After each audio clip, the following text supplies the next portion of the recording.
परहित सरस धर्म नहीं भाई, पर पीड़ा सम नहीं अदमाई। नमस्कार, मैं जनभक्ता शिवम गौतम और ये बात मैं दिल्ली के दीवान, दिल्ली के सुल्तान अरविंद केजरीवाल को बताने के लिए कर रहा हूँ, जिसने अभी पिछले ही दिन ये फरमान किया था कि दिल्ली के अस्पतालों में केवल दिल्ली वालों का इलाज होगा, बाकी किसी और का नहीं। लेकिन इसके ऊपर एक बड़ा करारा झटका केजरीवाल को लगा है, करारा तमाचा लगा है केजरीवाल को। और ये करारा तमाचा लगाया है दिल्ली के उपराज्यपाल अनिल बैजल ने, जो कि DDMA यानी कि दिल्ली डिजास्टर मैनेजमेंट अथॉरिटी के भी चेयरमैन हैं। उन्होंने आज एक आदेश जारी कर दिया है कि दिल्ली के अंदर किसी भी तरीके से किसी भी पेशेंट के साथ कोई भेदभाव नहीं किया जाएगा, चाहे वो दिल्ली का नागरिक है या नहीं है। यानी केजरीवाल ने जो कहा था कि दिल्ली के अस्पतालों में केवल दिल्ली वालों का इलाज होगा, अब उस बात को खारिज कर दिया गया है दिल्ली के उपराज्यपाल अनिल बैजल के द्वारा। उन्होंने एक पत्र जारी किया है अरविंद केजरीवाल की पूरी सरकार को, और उस पत्र में 6 पॉइंट्स में वो सारी चीज़ें समझाई गई हैं। केजरीवाल को केजरीवाल की ड्यूटी भी समझाई गई है और उसकी जो अथॉरिटी है, उसके जो अधिकार हैं, उसके दायरे भी समझाए गए हैं कि केजरीवाल इस तरीके के तुगलकी फरमान जारी नहीं कर सकता है और ना ही उनको कोई लागू कर सकता है दिल्ली के अंदर। DDMA के इस लेटर में सीधा हवाला दिया गया है आर्टिकल 14 का, जो कि जीवन का अधिकार होता है और भारत के संविधान ने मौलिक अधिकार के तौर पर दे दिया है। उन्होंने स्पष्ट किया है कि जीवन का अधिकार सुप्रीम कोर्ट के भी कई आदेश में जीवन के अधिकार के तहत राइट टू हेल्थ भी आता है, यानी कि अपना इलाज कराना भी आदमी का एक मौलिक अधिकार बनता है। और वैसी स्थिति में किसी भी व्यक्ति से कोई भी अस्पताल या कोई डॉक्टर इसलिए मना नहीं कर सकता कि तुम्हारे पास दिल्ली की नागरिकता नहीं है, दिल्ली के बासिंदे नहीं हो, आपके पास बिजली पानी का बिल नहीं है या यहाँ का आधार कार्ड नहीं है, जो कि बात केजरीवाल ने की थी। निश्चित तौर पर केजरीवाल को आगे उन्होंने ये भी याद दिलाया कि दिल्ली के ही हाई कोर्ट ने भी एक फैसला दिया था, जिसमें स्पष्ट तौर पर इसी तरीके की बात की गई थी और कहा गया था कि किसी भी पेशेंट के साथ कोई भी अस्पताल या कोई भी नर्सिंग होम या कोई भी जो दूसरा संस्थान है, वो इलाज से किसी तरीके से उसको बाधित नहीं कर सकता अगर वो दिल्ली का नागरिक नहीं है, GNCTD का नागरिक नहीं है। और इसमें सीधे तौर पर जो बाधी था वो दिल्ली सरकार ही थी। तो निश्चित तौर पर केजरीवाल का जो फैसला था, केजरीवाल का जो फरमान था, वो एक दिन भी पूरा नहीं चल पाया और इसको लेकर दिल्ली वालों में खुशी की लहर है। वही आम आदमी पार्टी में मातम छा गया है और केजरीवाल जो खुद हरियाणा का रहने वाला था, उत्तर प्रदेश में जाकर रहने लगा और दिल्ली में आकर राज करने लगा अपने लालच की राजनीति के दम पर। आज केजरीवाल को असलियत में पता चल गया कि दिल्ली के अंदर उसकी तानाशाही नहीं चलेगी। इसको लेकर केजरीवाल की आलोचना करने वालों में मायावती और कुमार विश्वास से लेकर भारतीय जनता पार्टी के तमाम नेता थे। लेकिन आज इस कड़ी में एक और बड़ा नाम जुड़ गया और वो है केजरीवाल, जिसको कभी सबसे बड़ा भ्रष्टाचारी बताता था, और जब केजरीवाल संवैधानिक मामलों में फंसता हुआ नजर आया तो उसी की शरण में गया था जिस व्यक्ति को इसने अपना वकील बनाया था। मैं बात कर रहा हूं भारत के पूर्व वित्त मंत्री और गृह मंत्री रह चुके, 100 दिन तक तिहाड़ जेल में भी अपना निवास बना चुके पलानीअप्पन चिदम्बरम की। चिदम्बरम ने भी इस मामले पर केजरीवाल को आड़े हाथों लिया है और सीधे तौर पर केजरीवाल से पूछा है कि क्या उसने इस तरीके का फरमान जारी करने से पहले कानूनी सलाह ली थी। सीधे तौर पर ऐसा कह के बड़ा झटका दिया है चिदम्बरम ने और ये पूछा है कि अगर मैं दिल्ली में रहता हूं या काम करता हूं तो क्या मैं दिल्ली वाला हूं। मैं सोचता था कि अगर एक इंसान का नाम जन आरोग्य योजना आयुष्मान भारत में दर्ज है तो वो इस योजना के तहत आने वाले किसी भी हॉस्पिटल में, चाहे वो सरकारी हो या प्राइवेट, देश में कहीं भी अपना इलाज करा सकता है। क्या मिस्टर केजरीवाल ने अपनी घोषणा से पहले इस पर कानूनी सलाह ली थी? ये ट्वीट किया है केजरीवाल के वकील रह चुके P चिदम्बरम ने। अब केजरीवाल के लिए सारे रास्ते बंद हो गए हैं और केजरीवाल को यह समझना पड़ेगा कि उसे मुख्यमंत्री बने हुए 3 बार तीसरा टर्म चल रहा है, लेकिन अभी तक केजरीवाल ने भारत के संविधान के जो जरूरी हिस्से हैं, जिनमें मौलिक अधिकार आते हैं,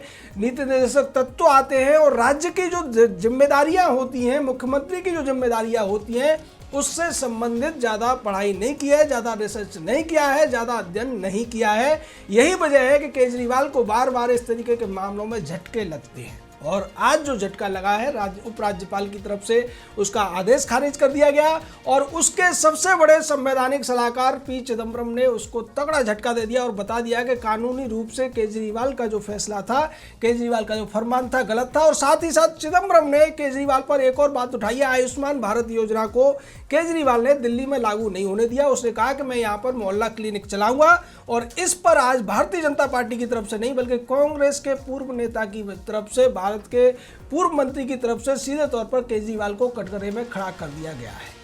चिदम्बरम द्वारा आयुष्मान योजना पर भी केजरीवाल को कटघरे में खड़ा करना सीधे तौर पर दिखाता है कि दिल्ली वालों के साथ इस व्यक्ति ने कितना बड़ा अन्याय किया। तो सीधे तौर पर केजरीवाल जैसे जो लोग हैं अपनी ऐठ में, अपने घमंड में सरकारी जो दायित्व है उनको भूल जाते हैं, संवैधानिक दायित्वों को भूल जाते हैं और अपनी हड़क में जनता को नुकसान पहुंचाते हैं। जैसा केजरीवाल ने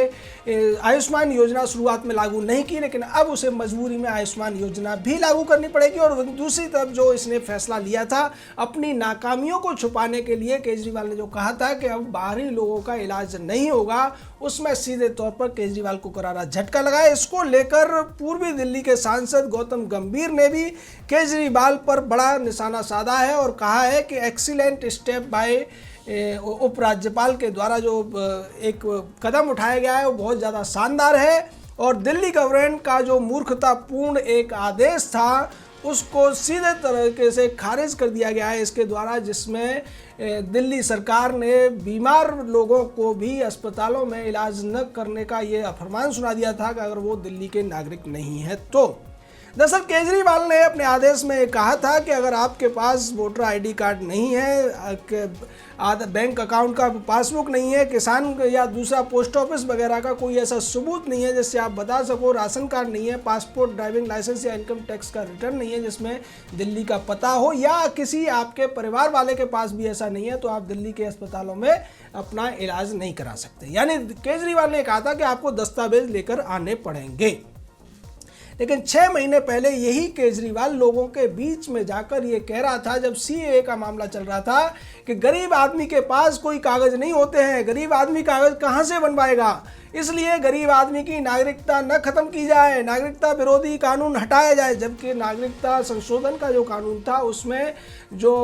लोग पाकिस्तान, बांग्लादेश या अफगानिस्तान से पीड़ित होकर आए थे उनका प्रावधान था, लेकिन केजरीवाल इस मामले पर लोगों को गुमराह कर रहा था और दस्तावेजों को लेकर झूठा बयान दे रहा था कि लोगों के पास दस्तावेज नहीं होते हैं, कागज नहीं होते गरीब आदमी के पास। लेकिन अब जब इसी व्यक्ति ने इतना बड़ा आदेश थमा दिया, लोगों को इतनी बड़ी फरमान कर दिया, उसके बाद ये जब कागजों की बात कर रहा है तो अब वही गरीब आदमी कागज कहाँ से लेकर आएगा केजरीवाल जी? क्या वो अपना घर बेचेगा, दुकान बेचेगा जैसा कि आप कहा करते थे, या अपना 3 व्हीलर बेचेगा, अपना रिक्शा बेचेगा, अपनी उस ढकेल को बेच देगा, या फिर अपनी छोटी मोटी जो दुकान है, जो खोमचा है, उसको बेचकर आपके लिए राशन कार्ड बनवा कर लाएगा, वोटर आईडी बनवा कर लाएगा, आधार कार्ड बनवा कर लाएगा, या दूसरे दस्तावेज जो आपने मांगे हैं वो लेकर आएगा।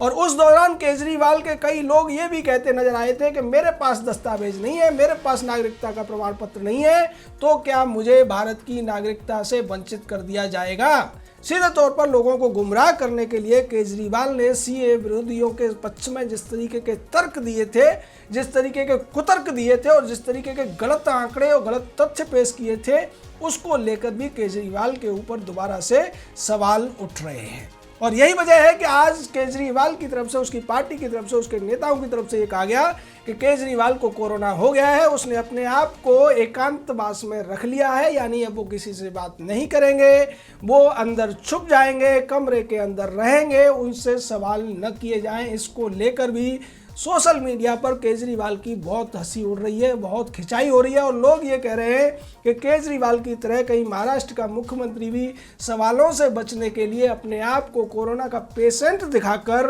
एकांतवास यानी कि आइसोलेशन में न रख ले, क्वारंटाइन के नाम पर खुद कहीं छुप न जाए। ये नई तरीके की राजनीति है, ये वही नई तरीके की राजनीति है जिसका दावा केजरीवाल ने दिल्ली के करोड़ों लोगों को टोपी पहनाकर किया था।